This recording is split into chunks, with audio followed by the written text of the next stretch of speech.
membuat Joko Tingkir terlihat kecil dan rentan. Dengan sorot mata penuh kemenangan, penangsang memacu kudanya maju.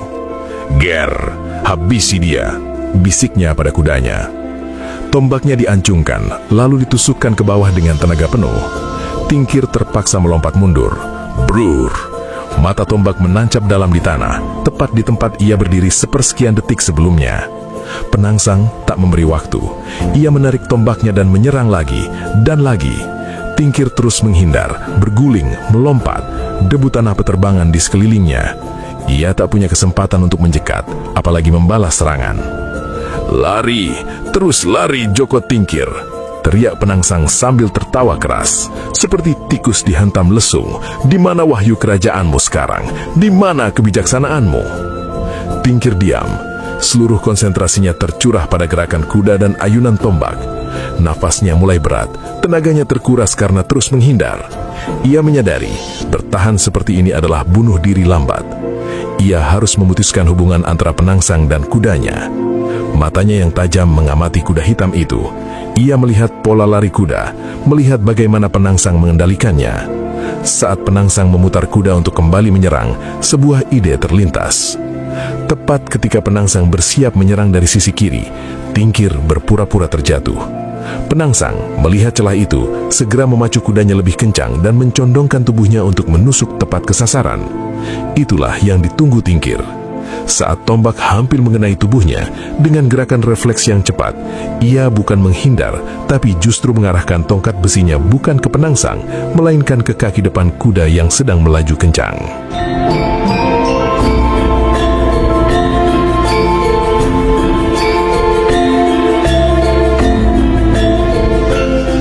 Gerah, suara patahan tulang kaki kuda yang mengerikan memecah udara, diikuti ringkikan kesakitan yang memilukan.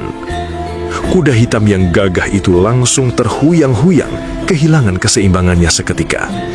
Arya penangsang yang sedang bersiap menusuk sama sekali tak menduga serangan licik itu. Dia terlempar dari pelana dengan hebat, tubuhnya melayang dan jatuh menabrak tanah dengan keras.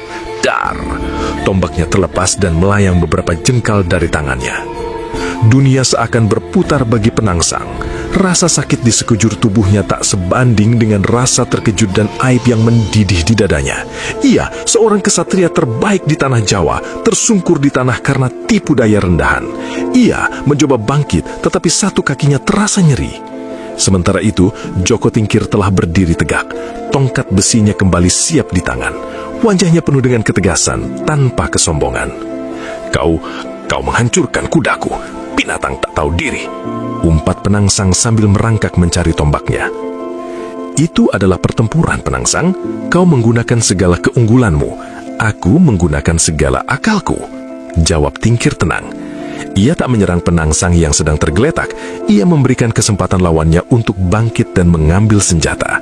Itu adalah kode kehormatannya. Penangsang akhirnya berhasil meraih tombaknya. Dengan susah payah, ia berdiri mengandalkan tombak sebagai penopang. Satu kakinya terkilir. Semua keunggulannya telah sirna. Kini mereka kembali seimbang, bahkan Tingkir lebih unggul secara fisik. Di mata penangsang, selain kemarahan, kini muncul juga bayangan ketakutan. Untuk pertama kalinya, ia merasakan bahwa kekalahan adalah sebuah kemungkinan yang nyata. Namun, darah ningratnya yang keras kepala tak mengizinkan ia menyerah. "Baiklah Joko Tingkir, sekarang kita bertarung seperti kesatria sejati, tanpa kuda, tanpa tipu muslihat." Tingkir mengangguk pelan. "Sudah dari tadi kita bertarung seperti kesatria, kaulah yang lupa."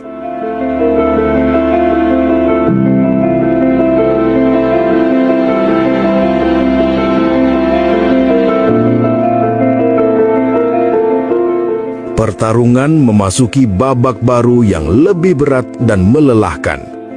Arya penangsang meski terluka, tetap berbahaya. Tombaknya diayunkan dengan tekad mati-matian. Setiap tusukan masih mengandung sisa-sisa kegagahan singa Jipang. Joko Tingkir dengan tongkat besinya bertahan dan sesekali membalas. Bunyi benturan logam kembali bergema, namun iramanya lebih lambat, lebih berat, menggambarkan kelelahan kedua petarung. Mereka bertukar posisi, mengitari area pertempuran yang sudah rusak. Debu, darah, dan keringat